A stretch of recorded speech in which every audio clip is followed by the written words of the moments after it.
Hi friends, இன்றைக்கி நம்ம என்ன பண்ண போகிறோம் பார்த்தீங்கன்னா மட்டன் குழம்பு. ஸோ மட்டன் குழம்பு ப்ளஸ் மட்டன் சுக்கா. அதுக்கு தேவையான பொருள்லாம் இப்போ என்னென்னு பார்த்துக்கலாம். மல்லி எடுத்து வச்சுருக்கிறேன். மல்லி பார்த்தீங்கன்னா 2லேருந்து ஒரு 3 ஸ்பூன் எடுத்துக்கோங்க. மல்லி வந்து ஒரு 2லேருந்து 3 ஸ்பூன் எடுத்துக்கோங்க. அப்புறம் கசகசா வந்து பார்த்தீங்கன்னா ஒரு சின்ன ஒரு அரை ஸ்பூன் 1/4 ஸ்பூன் மட்டும் போதும். அதுக்கப்புறம் சோம்பு அதே மாதிரி தான் ஒரு ஸ்பூன் போதும். அதுக்கப்புறம் வத்தல் வந்து நம்ம காரத்துக்கு இந்த மாதிரி நான் வந்து 5 வத்தல் எடுத்துருக்கிறேன். அதுக்கப்புறம் மிளகு, சீரகம் வந்து நல்லா நிறைய எடுத்துக்கோங்க.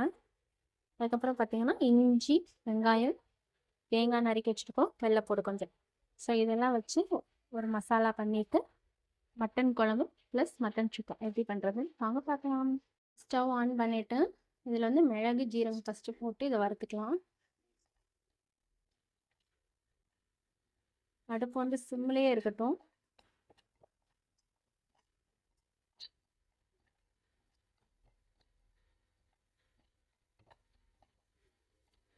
மிளகு ஜீரகம் வந்து லைட்டாக கொஞ்சம் கலர் மாறினோடனே சோம்பு போட்டுடலாம்.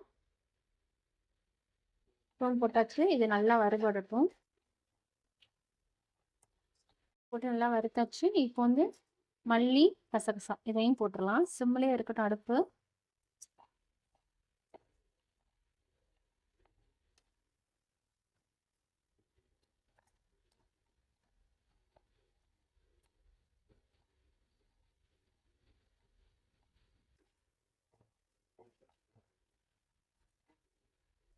இதெல்லாம் வறுபட்டதுக்கப்புறம் லாஸ்ட்டாக நம்ம வத்தல் போட்டுக்கலாம். இன்னும் கொஞ்சமே நல்லா வறுபடட்டும். நம்ம போட்ட எல்லாதுமே நல்லா வறுபட்டுருச்சு. இப்போ வந்து நம்ம எடுத்து வச்சுருந்த வத்தல் போட்டுக்கலாம். வத்தல் போட்டு ரொம்ப நேரம் வந்து வதக்க வேணாம். ஏன்னா வத்தல் கருகிடுச்சுன்னா வந்து குழம்பு வந்து கசந்துரும். அதனால் சும்மா லைட்டாக போட்டு தரட்டணுன்ற பேருக்கு மட்டும் லைட்டாக அந்த ஹீட்லேயே வந்து வத்தல் இதாகிடும். ஒரு பேனில் எண்ணெய் ஊற்றிக்கோங்க தேவையான அளவு. ஒரு 2 ஸ்பூன் இல்லை 3 ஸ்பூன் ஆயில் விட்டுக்கோங்க. ஆயில் வந்து கொஞ்சம் ஹீட்டான போதும். நம்ம உரிச்சு வச்சுருந்தோம்லே சின்ன வெங்காயம், அதை போட்டுக்கலாம். வெங்காயம் போட்டு நல்லா வதக்கிக்கலாம். வெங்காயம் வந்து கொஞ்சம் கோல்டன் ப்ரௌன் கலரில் ஆகட்டும். குழம்புக்கு, சுக்காக்கு எல்லாத்துக்குமே இதே மசாலா தான். சுக்காக்கு தனியாக, குழம்புக்கு தனியாக நம்ம அரைக்க வேண்டியதில்லை. அரைக்கும் போதே சேர்த்தே கொஞ்சம் எக்ஸ்ட்ரா குவான்டிட்டி மட்டும் போட்டுட்டு சேர்த்தே நம்ம அரைச்சி வச்சுக்கலாம். அது இப்போ கொஞ்சம் நல்லா வறுபட்டுருச்சு. இப்போ இது கூட வெள்ளைப்பூடையும் போட்டுடலாம்.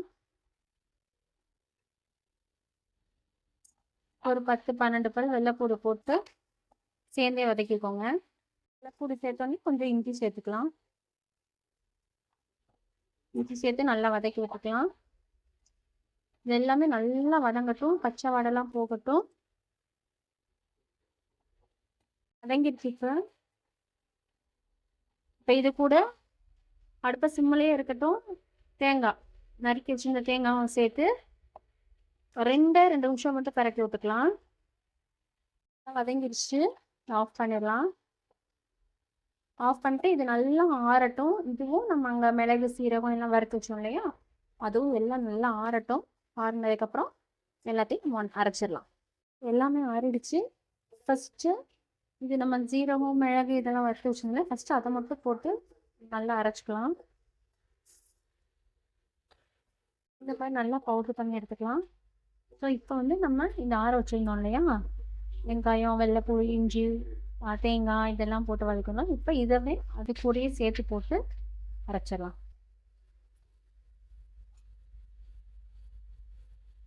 கொஞ்சம் கொஞ்சமாக தண்ணி ஊற்றி அரைச்சிக்கணும். நல்லா பேஸ்ட் ஆகிற அளவுக்கு அரைச்சிக்கலாம். நல்லா வலுவலுப்பாக எடுத்து வச்சுக்கலாம். இதுலேருந்து கொஞ்சம் நம்ம சுக்காக்கு எடுத்து வச்சுக்கிட போகிறோம்.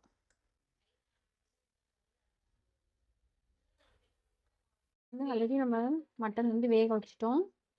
இப்போ நம்ம அடுப்பு பற்ற வச்சு இந்த அரைச்ச பேஸ்ட்டையும் இதில் நம்ம ஊற்றலாம்.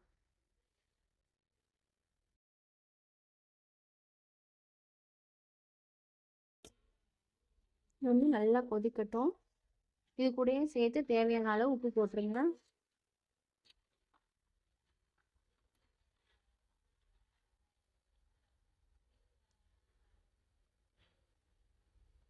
வேணுன்ற அளவு தண்ணி ஊற்றி, திக்காக வேணும்னா தண்ணி இந்த அளவு போதும். இன்னும் நல்லா குழம்பா வேணும் அப்படின்னாலும் நம்ம இன்னும் கொஞ்சம் தண்ணி ஊற்றிக்கலாம்.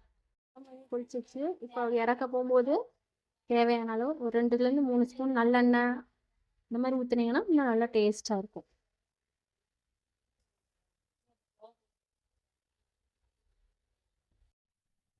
அம்மா சொன்ன மட்டன் குழம்பு சூப்பர்.